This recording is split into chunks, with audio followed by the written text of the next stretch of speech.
Սիրելի Հիսուսի զավակներ, զավակներ, ովքեր սպասում են Տիրոջ գալստյանը, ձեզ եմ ուղղում իմ խոսքը։ Ուզում եմ ասել, որ ինչքան մոտենում է վերջին ժամը, այն ժամը, որ պիտի Տերը գա իր եկեղեցու հետևից, այնքան չարի հարձակումները, սատանայի հարձակումները ուժեղանում են մեր վրա։ Հիմա յուրաքանչյուր Հիսուսի զավակ, որ սպասում է իր Տիրոջ գալստյանը, ավելի մեծ հարձակումների է հիմա ենթարկվում չարի կողմից, որպեսզի թուլանա, որպեսզի խեղճանա, որպեսզի ընկնի իր ճանապարհից, շեղվի իր ճանապարհից եւ թերահավատությամբ լցվի, գնա դեպի մեղքերը, գնա դեպի կայթակղությունները։ Չարը ամեն ինչ անում է իրեն տրված իշխանության սահմաններում եւ ուզում եմ ասել, որ վերջին օրերին, այսինքն հիմա, չարի իշխանությունը մեծացել է Աստծո թույլ տվությամբ։ Չարը մեր վրա իշխում է մեր մտքերի միջոցով։ Նա մեզ կարողանում է մոլորեցնել, սխալ ճամփի վրա դնել մեր մտքերի միջոցով։ Եթե մենք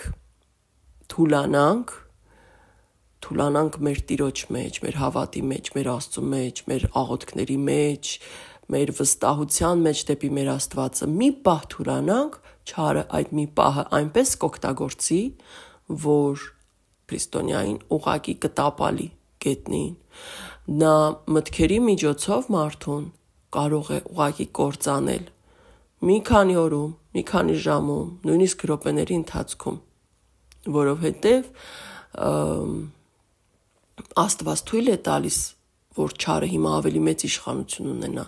եւ չարը կենտրոնացած է քրիստոնյաների վրա, սատանան, եւ սատանայի նպատակն է, որ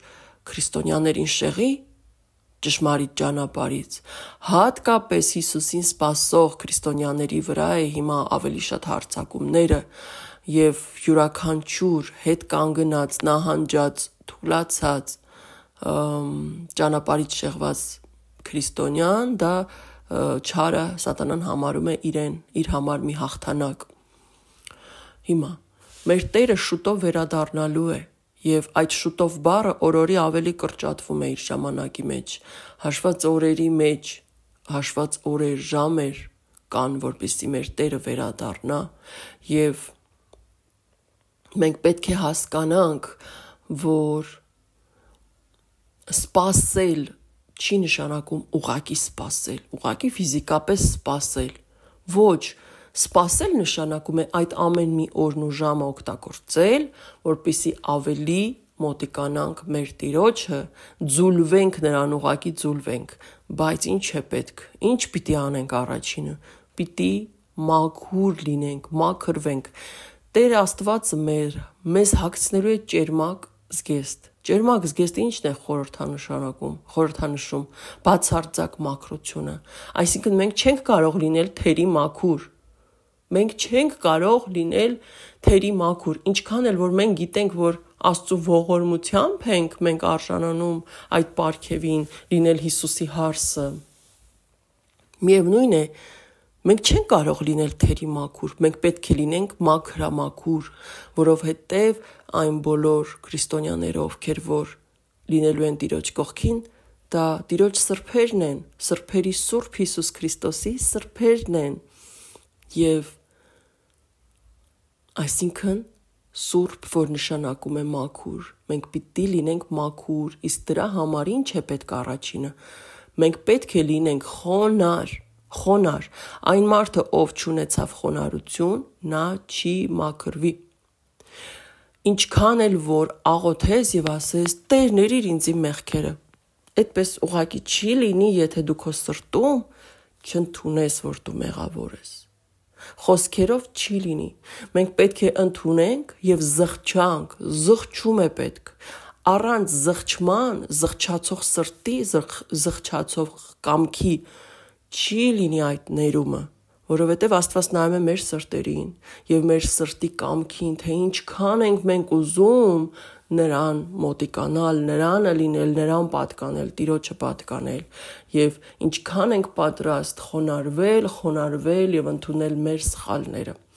Դրա համար մենք պետք է լինենք խոնար առաջինը։ Եթե չխոնարհվենք, մեր մեջ հպարտություն լինի, Աստված մեզ մեր մեղքերը ցույց կտա, բայց մենք չենք կարողանա ընդունել։ Նույնիսկ տեսնելով էլ մենք մեզ կխաբենք, ինքնախաբեությամբ կզբաղվենք, մենք մեզ կպատկերացնենք, որ մենք իրոք Հիսուսի ճշմարիտ զավակներն ենք եւ այդպես էլ չենք ուժ գտնի մեր մեջ, որպեսզի ընդունենք մեր սխալները։ Ու այստեղից եկեք հասկանանք, որ խոնար մարդը նաեւ ուժեղ մարդն է։ Ուժեղ մարդն է, որ կարող է խոնարհվել, իսկ թույլը հպարտ մարդն է, որովհետև թուլությունը չարից է, հպարտությունը չարից է։ Որտեղ կա չարը, այնտեղ կա թուլություն, վախկոտություն եւ միաժամանակ հպարտություն, եսասիրություն։ Իսկ որտեղ կա մեր Տեր Հիսուս Քրիստոսի ոգին, նրա Սուրբ Հոգին, այնտեղ կա եւ խոնարհություն, եւ ուժ, եւ անվախություն, որովհետև դրանք էլ մեր Տիրոջ հատկանիշներն են։ Հիշում եք, որ Տերն ասաց, որ ես հեզ եմ։ Հիշեք նրա խոսքերը, նա ինքն իրեն բնութագրեց այդպես, նա ասաց, ես հեզ եմ։ Եվ Տերը նաև ասել է, որ մենք պետք է իրեն նմանվենք։ Լինենք մաքուր, չէ՞, լինենք հեզ, լինենք խոնար, լինենք հավատարիմ, լինենք անվախ, բայց այդ բոլոր հատկությունները մենք մեզանով չունենք, դա Աստված է մեզ տալիս։ Մենք պետք է ընդունենք եւ հանուն սիրո լինենք ու մնանք այդպիսին, եւ հենց այդպիսի սրտերն են, որ լինելու են Տիրոջ կողքին եւ մասնակցելու են նրա երկնային խնջույքին, հարսանիքին, գառան հարսանիքին։ Հիմա չթողնեք, որ չարը ձեզ թուլացնի, ինչքան էլ որ դուք զգաք նրա հարձակումները, աղոթքների մեջ եղեք, ամբողջ սրտով, հոգով, կանչեք Հիսուս Քրիստոսի անունը, կանչեք Հիսուս Քրիստոսին, խոստովանեք, որ սխալ եք, խոստովանեք ձեր թուլացած տեղերը, խոստովանեք, որտեղ եք թուլանում, որտեղ րեք շեղվում, որտեղ եք սխալվում, հարցրեք Սուրբ Հոգուն, նա ձեզ ցույց կտա եւ խոնարհումով ներողություն խնդրեք եւ խնդրեք, որ Տերը ամեն վարքյան, ամեն րոպե ձեր հետ լինի, ձեր մեջ լինի, ձեր սիրտը ամբողջովին նվիրեք Հիսուս Քրիստոսին, որովհետեւ նրան մեր հավատարմությունն ու իրական սերն է պետք։ Ամեն ինչ Տերը կանի եւ անում է մեր փոխարեն։ Նրան պետք են մեր հավատարիմ եւ սիրող սրտերը։ Հենց դրանով են տարբերվում Հիսուսի իրական ճշմարիտ զավակները նրանցից, ովքեր իրենց անվանում են Հիսուսի զավակներ։ Մենք մեր սրտերով ենք տարբերվում իրարից, մեր կամքով ենք տարբերվում ենք մեր պատրաստակամությամբ եւ պատրաստ ես դու ամեն ինչ թողնել հանուն Հիսուսի սիրո։ Պատրաստ ես դու աշխարհը ամբողջովին թողնել հանուն Հիսուսի սիրո։ Ինչ ես պատրաստ հանուն Հիսուսի։ Հիսուսը պատրաստ էր Աստված լինելով մարթանար եւ զոհաբերվեր, սպանվեր, մահանար հանուն քո սիրո, քո հանդեպ սիրո։ Դու հանուն Հիսուսի ինչի ես պատրաստ։ Հիսուսին դա է պետք, որովհետեւ քո սխալները նա կմաքրի, նա քեզ ցույց կտա, կների, բայց նրան քո սիրտն է պետք։ Ամեն անգամ, երբ որ չարը կհարցակվի քո վրա, դու կզգաս դա, նա կհարցակվի քո մտքերի վրա, նա մտքերով է կարողանում իշխել մարդուն։ Դու աղոթքով կանչիր Տիրոջը եւ ասա, որ նա ցույց տա քեզ քո սխալները, որովհետեւ եթե չարը ինչ որ մի տեղ ունի քո վրա հարձակում գործելու, ուրեմն դու այդտեղ մաքրվելու բան ունես, պետք է դեռ մաքրվես։ Սակայն ուզում եմ ասել, որ հիմա նորից եմ ասում, այսինքն չարը ավելի շատ կենտրոնացած է եւ հարձակվում է Տիրոջը սպասող քրիստոնյաների վրա եւ հատկապես պահապանների վրա, պահապանների, հսկողների, այսինքն նրանց, ովքեր խոսում են հափշտակության մասին, ովքեր հայտնում են այդ լուրը, ովքեր օգնում են եւ քաջալերում են մյուսներին, նրանց վրա հարձակումները ավելի մեծ են բնականաբար։ Եվ եթե նույնիսկ չունենաս քո մեջ ինչ որ մի մեղք, գայթակղություն կամ սխալ, որպեսզի դրանով տեղ տաս չարին, նա միևնույն է հարձակում է գործելու քո վրա, ինչ որ ճանապարհներ կգտնի, ինչ որ կերպով, որպեսզի քեզ թուլացնի, որովհետև այն մարդիկ, ովքեր խոսում են հափշտակության մասին, որպեսզի մյուսներին ուժ տան, որպեսզի մյուսներին քաջալերեն, որպեսզի մյուսներին լուր տան, որ Տերը գալիս է, նրանց արած գործը կարևոր է եւ սատանան ուզում է, որ այդ գործը անող մարդիկ քիչ լինեն, քչանան։ Հիշում եք Աստվածաշնչում գրված է, որ սպասենք Տիրոջը եւ գրված է, որ քաջալերենք միմյանց։ Քաջալերենք, այդ բառը գրված է, քաջալերենք միմյանց, այսինքն մենք իրար կարիք ունենք, մենք պետք է իրար քաջալերենք, օգնենք։ Եվ այստեղ YouTube-յան մեր ալիքում, ընտանիքում երբեմն լինում է, որ ես կարիք եմ ունենում, որ մարդիկ էլ ինձ քաջալերեն եւ եթե ինչ-որ բանից նեղված, ինչ-որ մի բան եմ գրում, ես երբեք չեմ գրում, եթե դա միայն իմ անձն է կամենում կամ խոսում, այլ եթե Աստված է թույլ տալիս, նոր ես իմ նեղվածությունը կամ ցավը արտահայտում եմ, որովհետև յուրաքանչյուր բառ խոսելիս Սուրբ Հոգին ինձ դա կամ ուղղորդում է կամ ոչ, եւ եթե ինչ-որ բան զուտ միայն իմ անձից է, երբեք Աստված թույլ չի տալիս, որ ես խոսեմ։ Եվ եթե ես ինչ-որ նեղվածություն եմ արտահայտում, ես հասկանում եմ, որ Աստծո Սուրբ Հոգու կամքն է դա, որ ես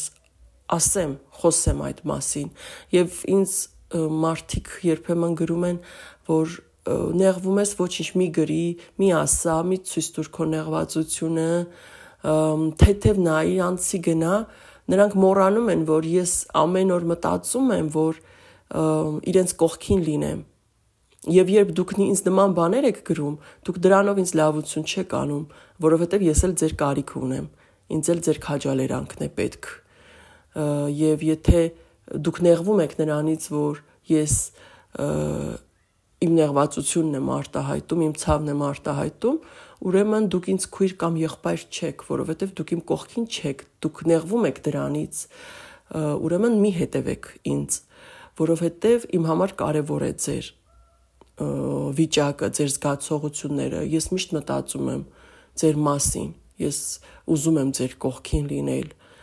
այնպես որ երբ մենք սիրում ենք իրար, մենք իրար պետք է օգնենք, քաջալերենք եւ իրար կողքի լինենք եւ ոչ թե օգտագործենք միմյանց, այլ սիրենք միմյանց։ Հիմա ամենավերջին օրերին պետք է մենք իրոք ամուր լինենք, Տիրոջից շատ ուժ խնդրենք եւ հասկանանք, որ մենք սպասողները ուղղակի միայն մենք Հիսուսի զավակները չենք, մենք Հիսուսի զինվորներն ենք, մենք Հիսուսի ծառաներն ենք բոլորս, յուրաքանչյուրս ծառայում է ինչ որ չափով, որ Աստված մեզ հնարավորություն է տալիս փառք մեր Տիրոջը դրա համար, որ մեզ օրհնում է, մեզ հնարավորություն է տալիս ծառայել իրեն, խոսել իր մասին, թեկուզ մի հոգու հետ, թեկուզ 100 հոգու հետ, բայց նա մեզ դրանով օրհնում է եւ մենք դրանով նրա զինվորներն ենք դառնում։ Այսինքն մի թերագնահատեք ձեզ ու ձեր դերը Տիրոջ համար եւ հասկացեք, որ դուք Տիրոջ զինվորներն եք եւ սատանան ամեն ինչ անում է, որ դուք ընկնեք վերջին օրերին, ընկնեք։ Դրա համար ուժ խնդրենք Տիրոջից, ուժ, իմաստություն, թող Տիրոջ լույսը լինի մեր մտքերի վրա, որպեսզի խավարը մեզ չտիրի։ Չընկճվեք, չթուլանաք, չկոտրվեք։ Կարող ենք, այդ ամենը կարող է լինել յուրաքանչյուրիս հետ, բայց երբ մենք Տիրոջը դիմենք, երբ Տիրոջը խնդրենք, նա չի թողնի, որ մենք թուլանանք, որ մենք ընկնենք, որ մենք կոտրվենք, իսկ եթե նույնիսկ ընկած լինենք կամ թուլացած, երբ կանչենք մեր Տիրոջը, նա մեզ ոտքի կկանգնացնի։ Այսքանը վերջին օրերն են եւ օր-օրի ավելի դժվար է դառնում։ Յուրաքանչյուրս զգում է ավելի մեծ ճնշում մեր վրա եւ ավելի կարծես նեղ է դառնում աշխարհը մեր համար, այո, որովհետև մենք այս աշխարհինը չենք, դրա համար այս աշխարհը մեր համար օր-օրի ավելի նեղ ու ճնշող է դառնում։ Չթուլանանք, մեր Տիրոջով լինենք, որովհետև մեր Տեր Հիսուս Քրիստոսը ամենազորավորն է, ամենաուժեղն է։ Եվ մենք նրա զավակներն ենք ու նրա զինվորներն ենք, եւ մեզ երկնքում եւ ապա երկրի վրա հետո մեծ ծառայություն է սպասվում դեռ,